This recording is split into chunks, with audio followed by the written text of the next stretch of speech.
আমরা যখন রকমারি ইফতার সাজিয়ে আমরা আলোচনা করতে বসেছি, ঠিক এই সময়টাতেই আমরা জানি আমাদের গাজার ভাই বোনেরা অনেকেই তাদের সন্তানের লাশ খুঁজে বেড়াচ্ছেন। অনেকে হয়তো ধ্বংসস্তূপের মধ্যে চাপা পড়া সেই প্রিয়জনটাকে উদ্ধার করবার ব্যর্থ চেষ্টা করছেন। আমরা যখন রকমারি খাবার সামনে রেখে কি দোয়া পড়ব, কি দোয়া করব, সেটা নিয়ে আমরা মগ্ন আছি, ঠিক তখন তারা হয়তো হসপিটালে নিজের আত্মীয় স্বজন নিয়ে হয়তো দৌড়াদৌড়ি করছেন, হয়তো অ্যানেস্থেসিয়া পর্যন্ত নাই, অপারেশন করবার মধ্যে মিনিমাম যে আয়োজন সেটা পর্যন্ত নাই। আমরা যে দেশে বসবাস করছি, আমাদের এই প্রিয় স্বদেশে, আজকের গাজার মুসলমানদের রক্তচোষা, ফিলিস্তিনি মানুষের রক্তচোষা, সকাল বিকাল শিশুদের রক্ত দিয়ে যারা নাস্তা করে এবং খাবার খায়, নির্লজ্জভাবে যারা যুদ্ধবিরতি ভঙ্গ করে ঠিক 17ই রমজানকে নির্বাচন করে, ঐতিহাসিক বদর দিবসকে নির্বাচন করে ওই দিনের সাহরির সময় আঘাত, এটা পরিকল্পিত। প্রতি বছর আপনারা লক্ষ্য করে থাকলে দেখবেন, গত বছর, তার আগের বছর, তার আগের বছর, টানা কয়েক বছর আমার পরিষ্কার মনে আছে, ঠিক রমজান মাসে আঘাতটা করা হয়। এবং যত যুদ্ধবিরতি ইত্যাদি মুখে বলা হোক না কেন, চির মুনাফিকের পরিচয় দিয়ে তারা মুসলমানদেরকে ঠিক রমজান মাসে, ঈদের দিনে, 17ই রমাদান, এই দিনগুলোকে বাছাই করে করে তারা আঘাত করে। আমাদের এই দেশে সে সকল আঘাতকারী নরপিশাচদের যে সমস্ত আদর্শের ধারকরা আছে, তাদের গলার জোর এত বেশি। আমার অবাক লাগে, আমরা বেঁচে থাকতে এই দেশে অন্তত বসে কিভাবে এই মানুষ খেকোদের আদর্শের ধ্বজাধারীরা উঁচু গলায় এদেশে কথা বলতে পারে। কতটা নির্লজ্জ হলে মানুষ, কতটা বেহায়া হলে মানুষ এরকম খুনের সপক্ষে সাফাই গাওয়া কিংবা খুনিদের ব্যাপারে মৌন সমর্থন, নানাভাবে তাদের আদর্শের সমর্থন একজন মানুষ কিভাবে করতে পারে। ধর্মীয় দৃষ্টিভঙ্গি আমরা একটু সাইডেই রাখলাম। আমার মনে হয় এটার জন্য আমাদেরও দায় আছে। আমরা একটু ঝেড়ে কাশতে পর্যন্ত অনেক বেশি ভয় পাই। আমাদের কাছে আমাদের চাকরি, আমাদের অবস্থান, এগুলা এত বড় হয়ে দাঁড়ায় যে আমার মিনিমাম বিবেকের তাগাদায় যে কথাটা বলা দরকার, যে দায়িত্বটুকু পালন করা দরকার, সে দায়িত্বটুকু পালন করতে পর্যন্ত অনেক সময় আমরা পারি না। আল্লাহ তাআলা আমাদেরকে অন্তত এখন সুযোগ করে দিয়েছেন, অন্তত মুখ ফুটে কথা বলবা। আমরা যদি সে দায়িত্বটুকু পালন না করি, তাহলে আল্লাহর কাছে আমাদের দায় হবে অনেক বেশি। আপনারা যারা এখানে উপস্থিত আছেন, অনেক সিনিয়র শিক্ষকবৃন্দ আছেন যারা আমার পিতৃতুল্য, যারা আমার শ্রদ্ধেয় বড় ভাই তুল্য, আমার শিক্ষক তুল্য, আমি বিনয়ের সাথে আপনাদের কাছে আরজ করতে চাই, শুধু স্মরণ করিয়ে দিতে চাই, যেটা আপনারা জানেন, জানা কথাটাকে আবার আপনাদেরকে রিমাইন্ড করে দিচ্ছি। কারণ আল্লাহ তাআলা বলেছেন, ওয়াযাক্কির ফাইন্না যিকরা তানফাউল মুমিনিন, ঈমানদারদের উপকার হয় স্মরণ করিয়ে দিলে। সেই অর্থে, সেই কারণে আপনাদেরকে একটু স্মরণ করিয়ে দিচ্ছি। নবী করিম সাল্লাল্লাহু আলাইহি সাল্লাম কিন্তু আমাদেরকে নির্দেশ করেছেন সৎ কাজে আদেশ দিতে এবং অসৎ কাজের বাধা প্রদান করতে। আপনারা জাতির বিবেক, আপনারা আল্লাহ তাআলার পক্ষ থেকে যে সম্মানের অধিকারী হয়েছেন, এদেশের অন্য বহু শ্রেণী পেশার মানুষ এত সম্মানের অধিকারী নন। আল্লাহ আপনাদেরকে যে সামাজিক অবস্থান দিয়েছেন, এই সমাজের উপর আপনাদের যতটা প্রভাব আছে, আল্লাহ তাআলার কাছে তার দায়ও কিন্তু অনেক বড়। নবী করিম সাল্লাল্লাহু আলাইহি ওয়াসাল্লাম সেই হাদিসটি আমরা শুনেছি, কুল্লুকুম আলা কুল্লুকুম রাইন ওয়া কুল্লুকুম মাসউলুন আন রাইয়াতিহি, তোমরা সবাই দায়িত্বশীল। সো সবাই যার যার দায়িত্বের পরিধি অনুপাতে আল্লাহর কাছে জিজ্ঞাসিত হতে হবে। যার দায়িত্ব এর পরিধি যত বড় হবে, যার সামাজিক অবস্থান যত বড় হবে, আল্লাহর কাছে তার জবাবদিহিতাটাও তত বড় হবে। আমরা আজ নির্যাতিত ফিলিস্তিনিদের পক্ষে দু চার কলম লেখা, তাদের সহমর্মী হয়ে কখনো রাস্তায় একটু মানববন্ধন করা, কখনো একটু কোথাও একটু দাঁড়ানো, কোথাও যথাবিহিত নিয়ম শৃঙ্খলার মধ্যে থেকেও আমরা একটু প্রতিবাদ করা, এই দায়িত্বটুকু পর্যন্ত আমরা অনেকে পালন করছি না। আমি খুব লজ্জিত হই একজন বাংলাদেশি হিসেবে, কারণ ফিলিস্তিন ইস্যুতে বাংলাদেশের মতো এরকম নির্লজ্জভাবে এতটা নীরবতা, নিস্তব্ধতা পৃথিবীর কোনো দেশে আমার চোখে পড়েনি। জাপানের মতো দেশে গত বছর ফিলিস্তিনি হামলার সময় আমি টোকিওতে ছিলাম, এত বড় মিছিল, জাপানের মতো দেশে যেখানে মুসলমান এত কম, যে সংখ্যা উল্লেখ করবার মতো না, সেখানে এত বিশাল বড় মিছিল এবং সেখানে বিভিন্ন দূতাবাস ঘেরাও এত চমৎকারভাবে হয়েছে যে আমার দেশে পর্যন্ত হচ্ছে না। এবং সেখানে ইহুদি কোম্পানিগুলো, বিশেষ করে যে ফুড চেইন স্টোর যেগুলো আছে, সেগুলোর সামনে যে পরিমাণ মাছি মারে, এটা আমি নিজের চোখে যেটা দেখেছি, দুর্ভাগ্য আমার দেশে মানুষের ভিতরে সেরকম কোনো সেন্স পর্যন্ত নাই। আমার মনে হয় জাতিকে জাগাবার দায়িত্বটুকু আপনাদের অন্তত আছে। আপনারা শিক্ষক হিসাবে আপনাদের কলম ধরবার, আপনারা জাতিকে সচেতন করবার যে দায়িত্ব আছে, সেই দায়িত্বটা যদি আপনারা সঠিকভাবে পালন করেন, তাহলে আমরা যারা সাধারণ মানুষ আছি আমরা ইনশাআল্লাহ আপনাদের পেছনে, আমাদেরকে আপনারা পাবেন এবং জাতিকে আপনারা জাগাতে পারবেন। পৃথিবীর অন্যান্য অমুসলিম দেশগুলোতে পর্যন্ত, এমনকি খোদ আমেরিকাতে পর্যন্ত এই মানব ইতিহাসের ন্যাক্কারজনক বর্বরচিত অসভ্যতা, এটার বিরুদ্ধে সেখানে যেরকম মানুষ ফুঁসে উঠেছে, মানুষ যেরকম রাস্তাঘাটে বের হয়েছে এবং ইহুদি কোম্পানিগুলোকে যেভাবে বয়কট করেছে, আমার দেশে পর্যন্ত সেটা হচ্ছে না। আপনি জান, আমরা এখানে যারা আছি, আমার মনে হয় আমাদের বেশিরভাগ মানুষের বাসা বাড়ি চেক করলে, আমরা নিজেরা যদি নিজেদের বাসা চেক করি, আমরা দেখতে পাবো আমাদের বেডরুমে, আমাদের টয়লেটে, আমাদের কিচেনে, আমাদের প্রত্যেকটা রুমে ইহুদি প্রোডাক্ট দিয়ে ভরা। আমাদের পেস্ট, আমাদের সাবান থেকে নিয়ে প্রত্যেকটা আইটেমে প্রোডাক্ট, আমাদের ঘরবাড়ি ভরা, আমাদের অফিস আদালত ভরা। অথচ আমার দেশীয় প্রোডাক্ট আছে, একটু মান হয়তো কম হবে, দাম হয়তো একটু বেশি হবে। আমরা অনেক দেশত্ববোধের কথা বলি, কিন্তু আমাদের ব্যবহারিক জীবনে সেটার কোনো ছিটে ফোঁটা আমরা দেখতে পাই না। আমি বাংলাদেশ বিমানে একবার কোথাও যাচ্ছিলাম, দেখলাম আমাকে কোকা কোলার একটা বোতল দেওয়া হলো। আমি বললাম, কেন কোকা কোলা খাবো? আমি আমার কেরিয়ারে বসে আমি কেন কোকা কোলা খাবো? আমার দেশীয় ড্রিঙ্কস নাই, কেন আপনি সেটা দিবেন না? পরে আমি বললাম, এটা আমি প্রতিবাদ স্বরূপ খেলাম না, আপনি এটা নিয়ে যান, আমাকে সাদা পানি দেন। তো আমাদের দেশে এই কথাগুলো আপনাদের মুখ থেকে উঠে আসা দরকার।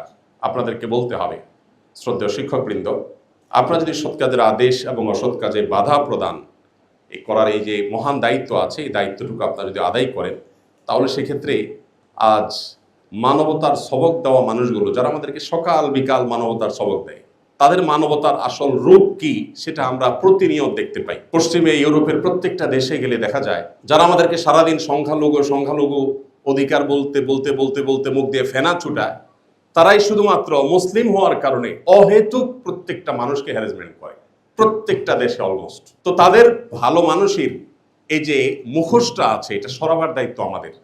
মানুষের কাছে প্রকৃত চিত্র তুলে ধরার দায়িত্ব আমাদের। আমাদের দেশীয় পরিসরে আমরা দেখেছি দীর্ঘদিন পর্যন্ত ইসলামের উপরে আঘাত করা হচ্ছে। এদেশে মুসলমানরা সংখ্যায় মেজরিটি হলেও আমরা কালচারালি মাইনরিটি। আমাদেরকে সাংস্কৃতিকভাবে সংখ্যালঘু করে রাখা হয়েছে। এই দেশে দাড়ি টুপি নিয়ে কিছু মানুষ একত্র হয়ে শুধুমাত্র কোরআন হাদিসের নিরীহ কোনো কথা থাকলে সেগুলো বলবে, সেটাকেও জঙ্গি ট্যাগ দিয়ে হয়রানি করা এদেশের নিত্য নৈমিত্তিক একটা কালচারে পরিণত হয়েছে। এবং এখনো পর্যন্ত এক শ্রেণীর মিডিয়া, তারা ইসলাম এবং ইসলামিক কৃষ্টি কালচারের প্রতি যে বিমাতা সুলভ আচরণ করে চলেছে, এই কালচারটা আমাদের ভাঙতে হবে। আমাদের বুক থেকে জগদ্দল পাথর সরে গেছে, কিন্তু সাংস্কৃতিক যে যুদ্ধ চাপিয়ে দেওয়া হচ্ছে, মুসলমানরা ইসলামের শিক্ষা যত বেশি শিক্ষিত হবে, ইসলামকে যত বেশি ধারণ করবে, তত বেশি এদেশের সংখ্যালঘুরা যেমন ভালো থাকবে, এদেশের সাম্প্রদায়িক সম্পৃক্তি তত সুন্দর হবে, এদেশে সব দিক থেকে আমরা আশানুরূপ ফল তত বেশি পাবো। কিন্তু দুর্ভাগ্যজনকভাবে ইসলামের প্রতি এক ধরনের ভীতি এমনভাবে সৃষ্টি করা হয়েছে যেন ইসলাম মানে হলো আতঙ্কের নাম, ইসলাম মানে যেন ভয়ঙ্কর কোনো কিছু। তো এই আতঙ্ক বা এই যে ভয় বা ভীতি যেটা সৃষ্টি করা হয়েছে, এটা দূর করাটা আমাদের দায়িত্বের মধ্যে পড়ে। আমি আপনাদের ছোট ভাই হিসাবে আপনাদেরকে শুধু কোরআন এবং হাদিসের আলোকে স্মরণ করে দিতে চাই, আল্লাহর কাছে আমাদের দায় কিন্তু অনেক বেশি, অনেক বেশি। একজন বিশ্ববিদ্যালয়ের শিক্ষক, আপনারা 5 জন বিশ্ববিদ্যালয়ের শিক্ষক যখন একটা বিবৃতি দিবেন, 10 জন বিশ্ববিদ্যালয়ের শিক্ষক যখন ব্যানার নিয়ে একটু দাঁড়াবেন, কোনো অন্যায়ের বিরুদ্ধে আপনারা যখন একটু মুখ খুলবেন, সেটা আমি তো মনে করি 10,000 কিংবা 10 লাখ নাগরিকের ভয়েসের চাইতে কোনো কোনো ক্ষেত্রে পাওয়ারফুল হতে পারে। এই যে সুযোগটা আছে, এই সুযোগটা আমি আশা করব আপনারা কাজে লাগাবেন। এই যে আপনারা ডাক দিয়েছেন, সমস্ত কাজ রেখে আমি ছুটে চলে আসছি। এই গোটা রমজান মাসে 2টা প্রোগ্রামে আমি গিয়েছি, একটা ইবনে সিনা ডাক্তারদের প্রোগ্রামে, আর হলো এই প্রোগ্রামে। এছাড়া থার্ড কোনো প্রোগ্রামে আমি যাইনি। 2টা মিনিস্ট্রির প্রোগ্রাম সরকারি ছিল, হাতে পায়ে ধরে বিনয়ের সাথে মাপ চেয়ে আমি ওজোর খাই করে ছুটে আসছি, আমি যাই নাই। এই পুরো রমজানে কোথাও আমি যাই নাই, কোনো ইফতার প্রোগ্রামে যাই নাই, কোনো শিল্প প্রতিষ্ঠানের প্রোগ্রামে যাই নাই, কোনো টেলিভিশন চ্যানেলের কোনো প্রোগ্রামে যাই নাই। একমাত্র প্রোগ্রাম ইফতারের আগ মুহূর্তে শুধু এখানেই আসছি, আর কোথাও যাই নাই। এমনকি দেশে বাইরেও যাই নাই। এমনকি রমজানে ওমরা করতাম, সেটাও এবছর যাই নাই, শারীরিক অসুস্থতা, অন্যান্য ব্যস্ততার কারণে। এই প্রোগ্রামটা আমার কাছে অনেক বেশি গুরুত্বপূর্ণ মনে হয়েছে। কেন? কারণ এখানে আপনারা যারা আছেন, আপনারা এক একজন পাওয়ারফুল ইঞ্জিনের মতো, যে ইঞ্জিনের পেছনে হয়তো শত শত বগি আমি অ্যাড করতে পারবো বা দেখতে পাবো। তো আপনারা যদি আপনাদের জায়গা থেকে, ইসলাম বড় অসহায় হয়ে আছে আমাদের এই দেশে, এই ভূখণ্ডে মানুষ ধর্মপ্রাণ, হিন্দুরা, খ্রিস্টানরা, মুসলমানরা সবাই যার যার ধর্মে ধর্মপ্রাণ। কিন্তু এই ধর্মপ্রাণদের দেশে ধর্মকেই সবচাইতে বড় কালপ্রিট করে দেখানোর একটা নীল নকশা এদেশে দীর্ঘদিন যাবৎ চলে আসছে, এখনো পর্যন্ত প্রতিনিয়ত চলছে। আপনারা দেখেন আসুন্নাহ ফাউন্ডেশন যে সেবামূলক কাজ করে সারা দেশে, বিগত বন্যায় আমরা 164 কোটি টাকার চ্যারিটি কাজ করছি, এখনো সেটা চলমান আছে। 1500 ঘর আমরা নির্মাণ করছি বন্যা দুর্গত এলাকাগুলোতে, এক একটা ঘর 2,85,000 টাকা করে খরচ হচ্ছে। কোনটা কত খরচ হচ্ছে ফিগার সহ বলে দিচ্ছি, কারণ এর চেয়ে 1 টাকা কমে কেউ করতে পারে কিনা এরকম চ্যালেঞ্জ। এত কাজ করার পরেও, শত শত কোটি টাকার চ্যারিটি কাজ করার পরেও, বাংলাদেশ সবচেয়ে লার্জেস্ট ট্রেনিং সেন্টার দারিদ্র্য বিমোচনের জন্য, বেকারত্ব দূর করবার জন্য করার পরও, আরো হাজারটা কাজ করার পরও আপনি এদেশের মূলধারার বেশ কয়েকটা মিডিয়া পাবেন যে আধা লাইন পর্যন্ত নিউজ কখনো করে নাই, জাস্ট আধা লাইন নিউজ কখনো করেনি। তো আমরা কোন দেশে বসবাস করছি যারা ইচ্ছাকৃতভাবে ইসলাম এবং ইসলামিস্টদেরকে এই দেশে খারাপ করে দেখাতে ভালো বোধ করে, স্বাচ্ছন্দ্য বোধ করে, তাদের ভালোগুলোকে হাইড করতে চায়? আমার মনে হয় এক্ষেত্রে আপনাদের অনেক বড় ভূমিকা রাখার সুযোগ আছে। সংখ্যালঘু কয়েকজন, সংখ্যায় খুবই কম এরকম কয়েকজন বা সীমিত সংখ্যক মানুষ তারা ন্যারেটিভ দাঁড় করায় এবং সেই ন্যারেটিভ তারা জাতির কাছে হাজির করে, তারা বয়ান হাজির করে। আর আমরা যারা আল্লাহ তার রাসূলের প্রতি বিশ্বাসী, আমরা যারা ইসলামী মূল্যবোধে বিশ্বাস করি, আমরা আমাদের দায়িত্বটুকু পালন করি না। আল্লাহর কাছে কি জবাব দিতে হবে, নবী করিম সাল্লাল্লাহু আলাইহি সাল্লামের কাছে কি জবাব দিতে হবে কিয়ামতের ময়দানে? যদি তিনি জিজ্ঞাসা করেন যে আমার দিনকে এত ছোট করা হয়েছে, আমার দিনকে এত তুচ্ছ করা হয়েছে, আমার আদর্শকে এত বাজেভাবে উপস্থাপন করা হয়েছে, তোমরা তোমার আদর্শে বিশ্বাসী ছিলে, তোমরা তোমার দায়িত্বটা কতটা পালন করেছো? আমার তো মনে হয় যে আপনারা সবাই যদি আপনাদের জায়গা থেকে, আমরা যদি সবাই আমাদের জায়গা থেকে আমাদের রোলটা প্লে করতে পারি, আমাদের দায়িত্বটা পালন করতে পারি, তাহলে ইনশাআল্লাহ আমরা এই দেশে দীর্ঘদিন যাবৎ যে জুলুম দেখে আসছি, যে বৈষম্য দেখে আসছি, ইসলামের প্রতি বিশেষ করে যে বিমাতাসুলভ আচরণ আমরা দেখে আসছি, সেটা হয়তো কিছুটা হলেও লাঘব করা সম্ভব হবে। তো আমি আশা করব যে আপনারা কাঁধে কাঁধ মিলিয়ে, বিশেষ করে সিনিয়ররা যারা আছেন তারা নেতৃত্ব দিয়ে আমাদেরকে এগিয়ে নিয়ে যাবেন। ইনশাআল্লাহ আপনাদের এগিয়ে যান, আপনাদের পেছনে পুরো জাতিকে আপনারা পাবেন। আমরা দেখেছি যে জুলাই আন্দোলনের সময় কিভাবে সারা দেশের মানুষ ঝাঁপিয়ে পড়েছে। দেখুন, দিন শেষে আপনাদের বিশ্ববিদ্যালয়ের শিক্ষার্থী এবং শিক্ষকরা আপনারা নেতৃত্ব দিয়েছেন। আপনারা যখন নেতৃত্ব দিয়েছেন, দেশের ইমাম, মুয়াজ্জিন, সাধারণ মানুষ, রিকশাওয়ালা, খেটে খাওয়া শ্রমিক সবাই কিন্তু ঝাঁপিয়ে পড়েছে।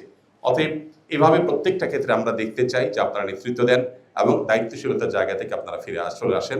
আল্লাহ তাআলা আপনাদেরকে, আমাদেরকে সবাইকে তৌফিক দান করুন। আজকের এই চমৎকার আয়োজন করবার জন্য আয়োজকদেরকে আমি ধন্যবাদ জানাচ্ছি এবং আমার আজকের এই আয়োজনে শামিল হওয়াটা আমার নিজের জন্য অনেক বড় সৌভাগ্যের ব্যাপার, কারণ আপনাদের সামনে আমি উপস্থিত হতে পেরেছি, 2-4টা মনের কথা আমি আগোছালো হলে উপস্থাপন করতে পেরেছি, এটা আমার জন্য সৌভাগ্যের বিষয়। ফিলিস্তিন ইস্যুতে আমাদের যেরকম বিশেষভাবে ভয়েস রেজ করা দরকার, আমাদের প্রতিবাদ মিছিল হওয়া দরকার। এদেশে একটা প্রতিবাদ মিছিল গত এই 2-3 বছরেও ফিলিস্তিন ইস্যুতে এত গণহত্যা হলো, সেখানে চোখে পড়ার মতো বা আন্তর্জাতিক মিডিয়ায় আসার মতো একটা বড় মিছিল এখনো পর্যন্ত হয়নি। বিভিন্ন ইসলামী নেতৃবৃন্দের সাথে আলাপ করেছি যে জুমার পরে অন্তত তারা একটা মিছিল বাইতুল কারম থেকে একটা ঐতিহাসিক বড় ধরনের কোনো মিছিল করতে পারেন কিনা। তো অনুরোধ করেছি, অনেকে চেষ্টা করেছি, দেখা যাক কি দাঁড়ায়।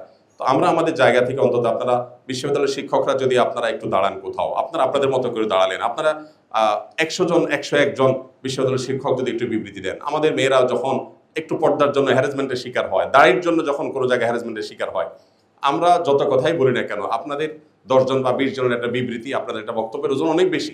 আমরা দেখি যারা ইসলাম এবং মুসলমানদের প্রতি বিদ্বেষ লালন করে, পান থেকে নুন খসলেই তাদের 101 জনের বিবৃতি দেখি, আমরা 501 জনের বিবৃতি দেখি, নাম সর্বস্ব বিবৃতি আমরা দেখতে পাই। সেখানে আল্লাহ দিনকে ভালোবাসেন, ইসলামী মূল্যবোধকে বিশ্বাস করেন, সেরকম বিশাল বড় জনগোষ্ঠী আমাদের, সেই জনগোষ্ঠীর বেশিরভাগ অংশকে আমরা দেখি তারা চুপ থাকে। আমরা মনে করি ব্যক্তিগত নামাজ রোজা পড়লে বোধহয় আমাদের নাজাত হয়ে যাবে।